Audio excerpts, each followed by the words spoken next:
Alors, je pars du principe que le tableau, c'est d'abord, c'est la définition de Maurice Denis, hein, un ensemble de formes et de couleurs en un certain ordre assemblé. Voilà. C'est-à-dire qu'il n'y a pas de notion de représentation au départ. Moi, je considère la toile comme un espace. Donc c'est déjà la première chose à faire, c'est-à-dire de rentrer dans cet espace et de s'y installer, j'allais dire le meubler, avec des formes qui ne représentent rien, mais qui répondent à des exigences formelles de composition, de plan, de forme, de variation de forme. Donc en fait, il y a une vraie mécanique plastique. Contrairement à ce que beaucoup pensent, un tableau, c'est pas comme une pizza, c'est pas les formes au pif. Mais en fait, il y a une logique qui fait qu'à un moment donné, le tableau va devenir vivant, c'est-à-dire qu'il va y avoir une analogie entre sa construction et la construction du vivant. Et de cette analogie, interprétée par notre imagination, par notre cerveau, eh bien, ça va produire des représentations. Alors, pour le moment, là, il n'y a pas de représentation, on est d'accord. Mais il y a une logique formelle qui est esquissée et sur laquelle il s'agit de travailler un petit peu comme quelqu'un qui ferait de la ciselure. Donc il faut rentrer dans cet espace, l'investir, l'habiter, le faire vivre et laisser les choses apparaître par elles-mêmes, ne pas forcer. C'est vraiment ça le plus important. Au fond, il faut que le tableau arrive par lui-même. Alors ça peut paraître un peu bizarre, mais en tout cas, après 40 ans de travail et après avoir fait des dizaines de milliers de tableaux, c'est comme ça que je travaille. Ça n'a pas toujours été le cas, évidemment. Quand j'étais jeune, j'étais beaucoup dans la volonté, le vouloir faire, le vouloir représenter. Je pense que la période abstraite par laquelle je suis passé dans les années 89-90 m'a beaucoup aidé à comprendre. Ce qui fait que je suis parfaitement d'accord avec la phrase de Pierre Soulages, les sens se font et se défont sur la toile. Qui est une sorte de phrase qui peut presque être synonyme de la définition de Maurice Denis. Donc on est bien d'accord, à ce stade-là, on a quelque chose de l'ordre du gribouillis, par tâche, ça ressemble à rien, mais ça ressemble à rien est une volonté, ça répond à une exigence. Si je précipite la logique d'articulation des formes pour aboutir à une représentation, ce qui va se passer immanquablement, c'est que ce qui va apparaître va être de l'ordre de l'évidence, le plus évident. La première chose, ceux qui crèvent les yeux. Et en général, c'est des clichés. Ce sont des clichés. Donc typiquement, bon, je ne parle pas pour moi, mais je vois avec mon expérience d'enseignant, on va avoir la biche au bord des bois, la barque sur le lac, et vous voyez tout ce genre de clichés, de représentation. C'est la première chose qui vient à l'idée, évidemment, ce sont les évidences. Donc il faut résister, et pour résister, il faut, dès qu'on voit apparaître ce genre de clichés, il faut, comme disait mon ami François Verdier, lui foutre sur la gueule, c'est-à-dire casser. Pour casser, c'est pas très compliqué, vous avez quelque chose qui apparaît, paf, vous passez dessus et vous le supprimez. Et il va falloir avoir la patience de travailler dans un état on pourrait dire de méditation ou de conscience augmentée, d'auto-hypnose, enfin c'est voilà, c'est des choses qui sont assez proches les unes des autres. Et jouer avec ce travail qui consiste à articuler des formes de manière cohérente. Alors ça veut dire quoi? Ben, ça veut dire ne pas répéter les mêmes formes, parce que en fait on cherche à travailler dans une analogie avec le vivant. Alors le vivant c'est quoi? Ben, vous regardez partout autour de vous, il n'y a pas de répétition. Vous n'avez pas des ronds, tous pareils, des carrés, etc. Toutes les formes sont différentes. Il y a une grande complexité. Et c'est ce qui crée, d'abord, c'est ce qui permet de lire les formes, lire les plans. Et puis c'est aussi ce qui donne cet effet de choses vivantes. Donc il s'agit de retrouver ça de manière artificielle dans la distribution des formes sur la surface du tableau. Et le jeu, parce que c'est une forme de jeu, consiste à ne pas projeter une idée, une image, un truc, mais bien de le faire apparaître. Et on a gagné quand on est étonné. Il faut chercher cet étonnement. Ah, j'aurais jamais pensé à ça. Je n'ai pas pensé à ça. D'où ça sort, cette chose, cette représentation? Et puis évidemment, ça sort pas de nulle part.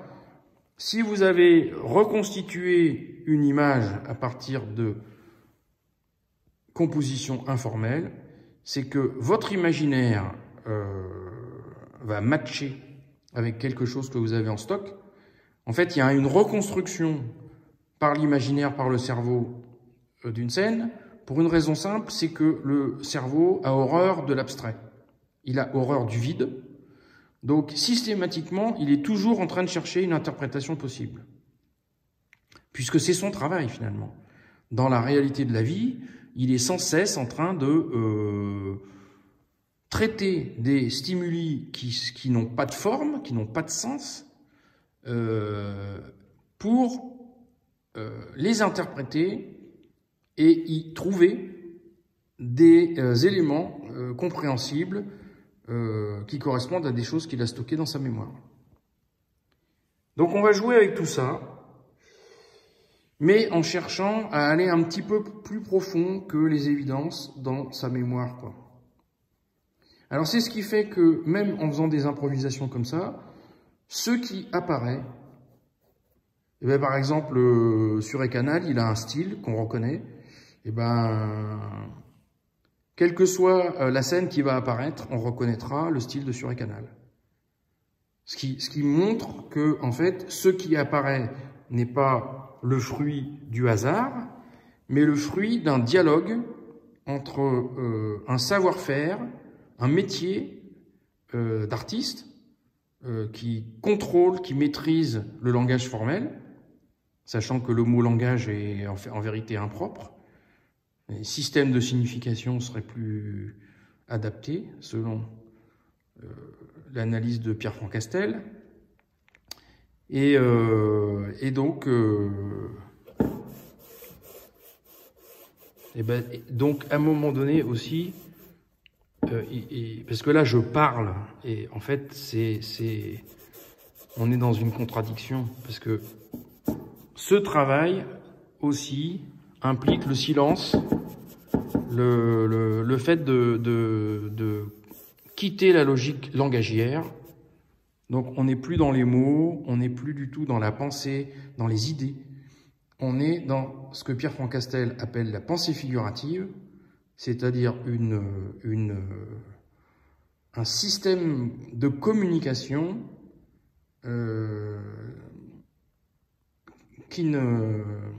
pour lequel il n'y a pas de dictionnaire.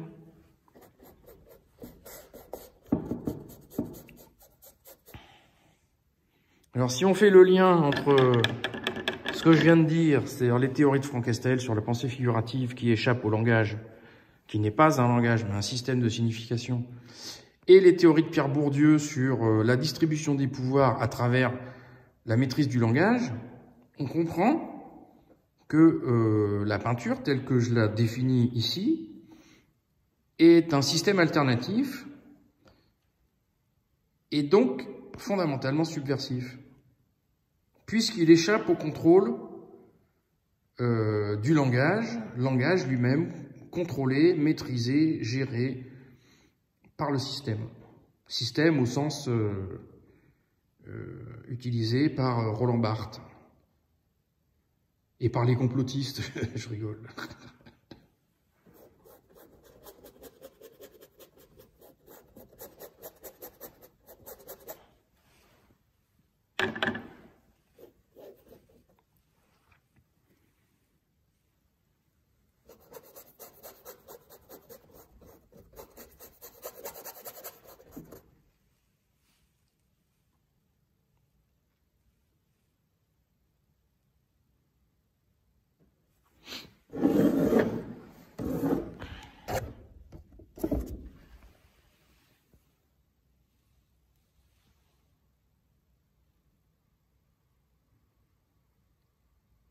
Alors, je vais tourner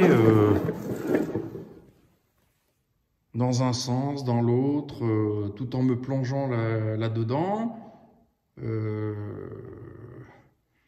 Alors, j'utilise une couleur monochrome, donc c'est monochrome, mais c'est un gris coloré. C'est pas du noir et du blanc. C'est une couleur, c'est un gris atmosphérique. Parce que, en fait, c'est un gris qui contient les trois primaires, pour simplifier. Donc, il y a un petit peu de rouge, un petit peu de bleu, un petit peu de jaune.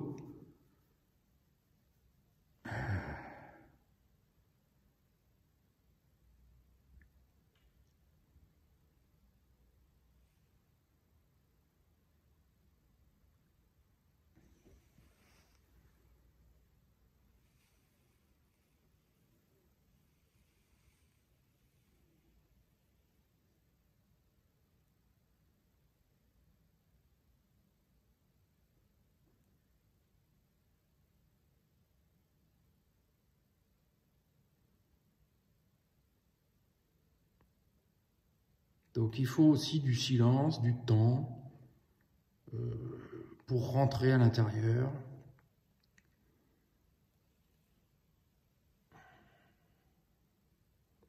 Mais on voit bien que là, il y a un monde qui ressemble à rien. Mais il y a un monde. Alors, ce que j'avais commencé à dire tout à l'heure, c'est que j'utilise donc un gris qui est un gris atmosphérique. Surtout pas du noir, ça ne donne pas de profondeur. Le noir utilisé seul avec le blanc. Et un médium qui s'appelle le médium flamand, qui permet de faire ce qu'on appelle des glacis.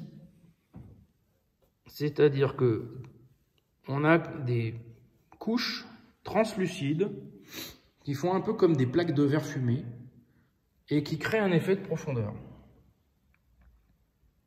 Donc là, on a typiquement l'impression que ça c'est derrière, que ça c'est devant. Alors attention, c'est pas parce que c'est foncé que c'est derrière et parce que c'est blanc ou clair que c'est devant. Hein. C'est pas du tout ça. La preuve ici, on a une forme foncée qui avance. Et il faut regarder aussi comment les formes se poussent les unes les autres. Parce que dans le travail du peintre, un des points essentiels, c'est le contrôle des plans.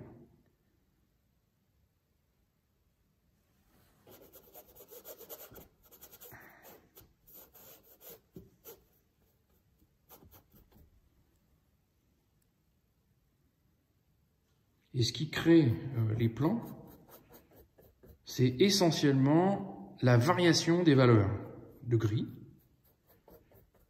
Parce que, comme je le disais tout à l'heure, le cerveau ne supporte pas l'abstraction. Donc il est sans arrêt en train de chercher à interpréter, à s'y retrouver, à reconnaître. Et dans ce travail de reconnaissance, il cherche les plans. Et si on lui fournit des différenciations de valeurs dans les formes, il va pouvoir interpréter en plaçant les formes les unes derrière les autres dans une logique qui est la logique dans laquelle il fonctionne en permanence. Donc là, par exemple, on a l'impression que ça c'est devant, ça c'est derrière, ça c'est au premier plan par rapport à ça, bien que ça soit dans l'ombre.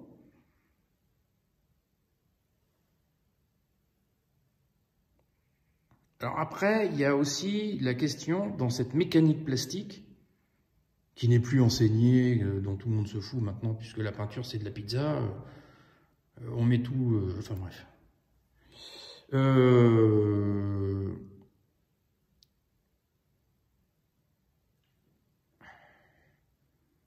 C'est important. Par exemple, là, je me pose la question, est-ce que je vais mettre un gris comme celui-là de ce côté ?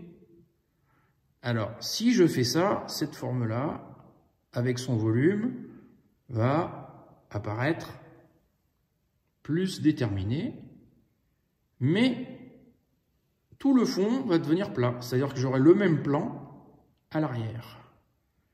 Alors que ici, le fait que ça soit foncé ici et clair de ce côté-là, vous remarquerez qu'on a en fait ici une espèce de forme qui commence à se dessiner.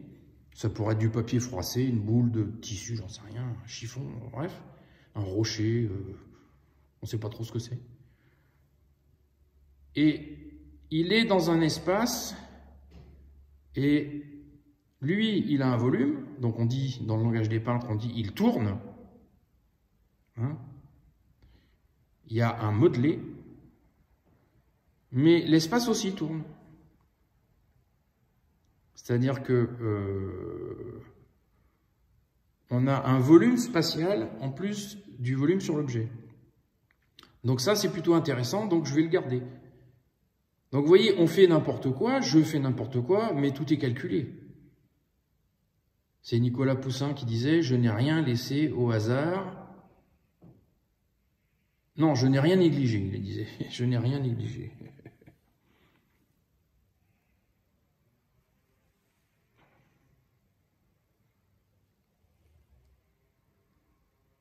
Voilà. Donc là, il faut vraiment, faut pas se précipiter, il faut prendre son temps. C'est intéressant parce que, pourquoi c'est intéressant? Parce que justement, on ne sait pas ce que c'est. Et du coup, si on finit par trouver quelque chose, ça risque d'être un petit peu plus complexe que la biche au bord, la biche au bord du bois. Donc je tourne dans tous les sens.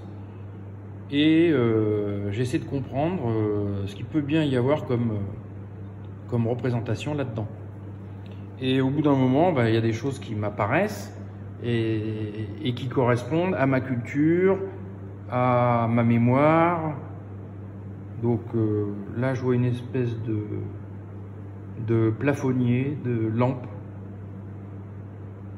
genre plafonnier industriel, genre de lumière qu'on pouvait avoir, de luminaire qu'on pouvait avoir dans les années 50 en tôle, enfin quelque chose comme ça, qui est grand de taille. Ce qui veut dire que s'il y a une scène en dessous avec des personnages, ça pourrait être une scène d'intérieur dans un bar, dans un restaurant, dans une salle à manger. Mais bon, donc là, ça serait la lumière d'un éclairage électrique avec le plafond ici. Et donc, il y aurait éventuellement des personnages là-dessous. Alors ça fait penser, ça vient, ça c'est un signe qu'on va retrouver chez Picasso. La lampe pendue au plafond. En plus traité comme ça, noir-blanc. Vide, le plein, le vide. Je regarde. La distribution des formes et son organisation, comme ça fait aussi penser un peu à la peinture de Vuillard. Ou Bonnard. Mais plus Vuillard. Vuillard, ça grouille. Ça grouille de petites formes qui se poussent les unes les autres, avec des scènes intimistes. On pourrait être dans cette logique-là. Alors, là, il pourrait y avoir la tête d'un personnage. Oui. Ici, ça serait sa tête, il aurait son dos là, il a son bras, et du coup, en blanc, un autre personnage. Donc ça serait quelqu'un qui pourrait... il y a deux personnages assis, ici. Quand je dis il y a, c'est il peut y avoir, hein, c'est à moi de décider. Mais je vois ça. Donc il pourrait y avoir deux personnages assis, dont l'un a le bras par-dessus l'épaule de l'autre, donc un geste amical. Il y a son autre bras droit qui est là. Ils sont assis, donc on peut imaginer qu'il y a des chaises.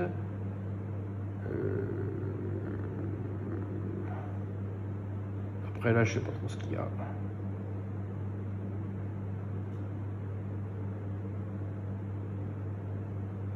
Donc évidemment, à un moment donné, quand on a arrêté son interprétation, son choix, quand on voit quelque chose qu'on a envie de voir, au fond, eh bien, il va falloir le rendre visible.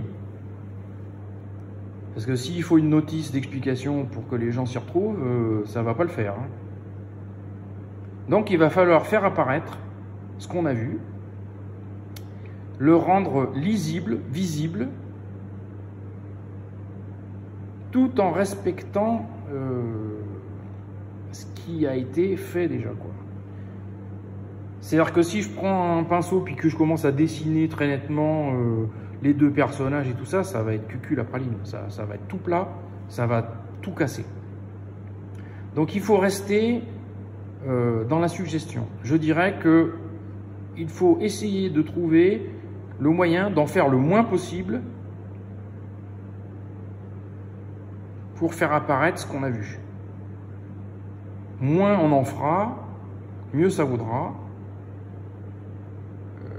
Parce que si on en fait un tout petit peu trop, on tombe dans l'anecdote. On repart dans la notion de description langagière, d'idées, etc., etc. Il faut que ça soit, il faut que ça doit être il faut que ce soit les formes qui fassent apparaître les choses et non pas un dessin descriptif. Voilà.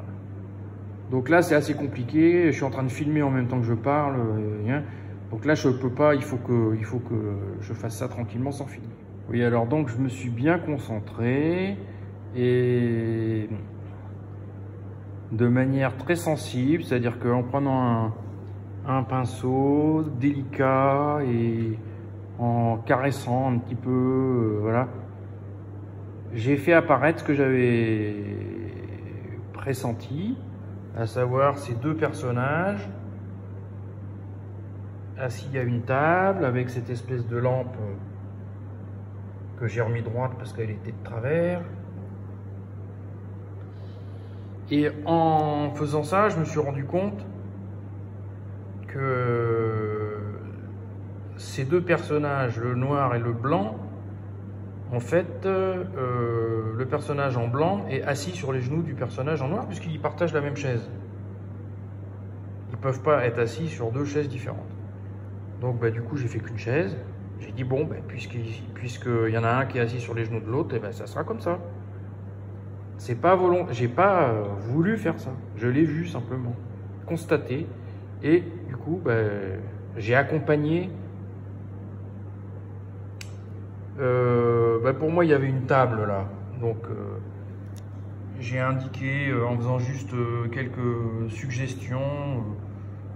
Une bouteille à peine esquissée, ça suffit. Et surtout, deux lignes horizontales. Et on a un plan de table.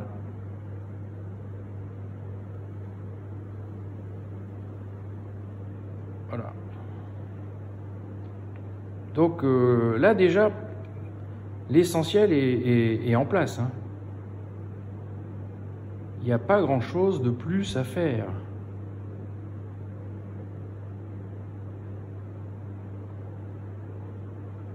Ce que je trouve marrant, c'est que, parce que évidemment, si c'est pour représenter quelque chose de manière anecdotique, c'est-à-dire que, bon, on voit une scène, on voit une image, voilà. C'est pas de la peinture, c'est de l'imagerie, c'est je sais pas quoi. Ça n'a pas d'intérêt. Par contre, là, moi, ce que je cherche aussi, c'est, comme disait Barbara, le côté métaphysique. C'est-à-dire assembler les formes pour que ça produise aussi une forme de discours qui est un discours pictural, qui n'est pas un discours langagier. Et en peinture, le travail du plein et du vide, l'opposition du noir et du blanc, c'est quelque chose de complètement fondamental. Et au fond, là, on a presque quelque chose de l'ordre de l'allégorie du plein, du vide, du noir, du blanc, qui peut être interprété comme on veut. Donc, il y a quelque chose qui s'adresse au spectateur et qui l'incite à construire son interprétation. Et là, j'en viens aussi à une chose extrêmement importante, je dirais fondamentale.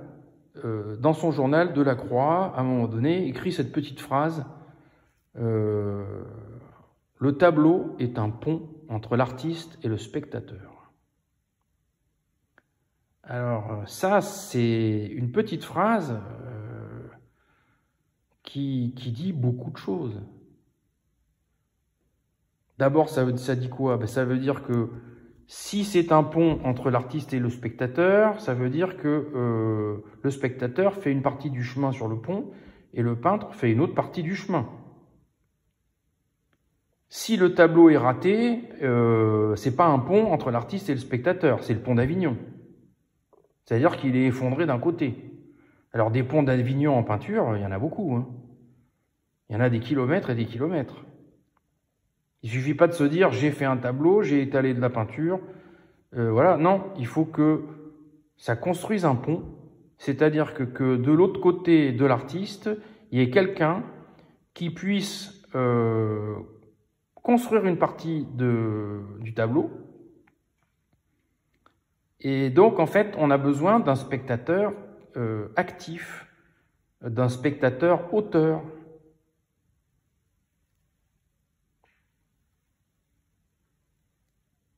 Moi, mon plus grand bonheur, c'est quand j'ai fait un tableau, que je l'ai vendu, et puis que le client me dit, eh bien, blablabla, bla, et il me raconte une histoire que j'avais pas du tout prévue. C'est formidable, il se l'est approprié, il a construit, et le tableau lui appartient. Et du coup, mon tableau devient vivant, il a sa propre vie,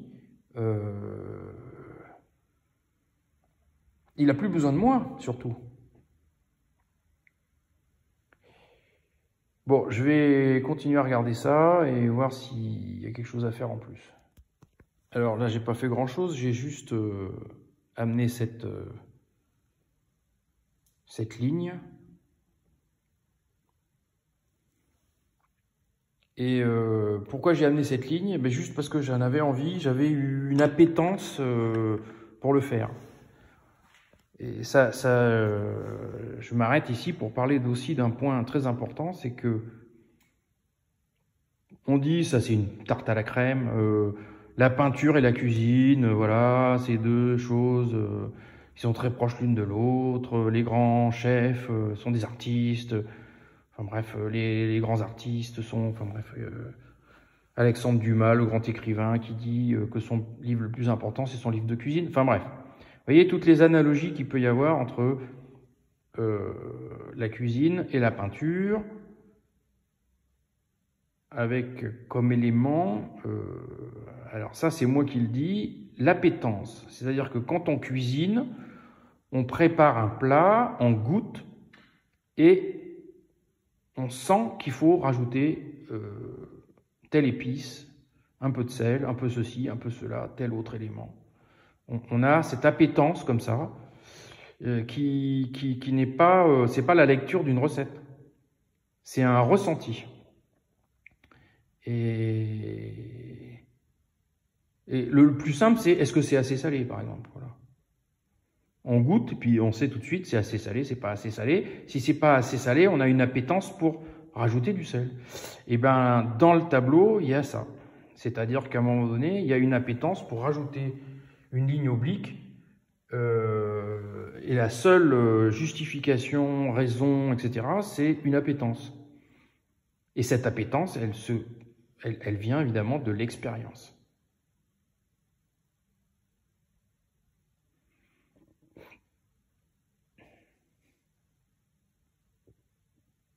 Et ben pour l'instant, je vais le laisser comme ça. Je vais le laisser reposer. J'y reviendrai un autre jour pour voir, parce que, comme dit le proverbe, le mieux est l'ennemi du bien. Et il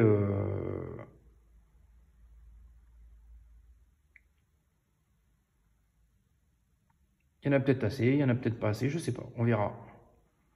Il faut laisser reposer, il faut prendre du recul, parce que aussi la vue se fatigue, et à un moment donné, on voit plus bien, quoi. Il faut avoir l'œil frais. Donc, ou alors on peut travailler sur autre chose et puis y revenir. Mais là, typiquement, il vaut mieux y revenir demain. Bon, bah écoutez, là, la peinture, elle est terminée. Il n'y a plus qu'à signer. Donc au fond, on voit bien une scène. Il y a la suggestion assez précise d'une chaise avec un personnage foncé, avec un personnage en clair assis sur ses genoux, une table, bouteille, plante verte, lampe. Voilà.